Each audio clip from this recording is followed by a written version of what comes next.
แห้งเทื่อพวกเราก็เลยได้มากินข้าวเช้าก่อนเนาะเพื่อว่ารอท่าน้ำแห้งอาหารที่ว่าเอามากินข้าวเช้าตอนนี้ก็สิมีต้มไก่เนาะ มาดูดหนองแต่ว่าเอาต้มไก่มากินแล้วก็สิมีแจ่วมีซุปผักแดเนาะ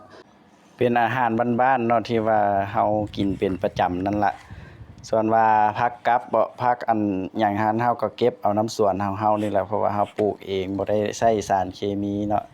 ทุกคนก็มากินข้าวร่วมกันกินข้าวสามัคคีกันเนาะบางคนก็มาแต่เช้าๆมาแต่6โมงเช้าพู้นเนาะก็ยังบ่ทันได้กิน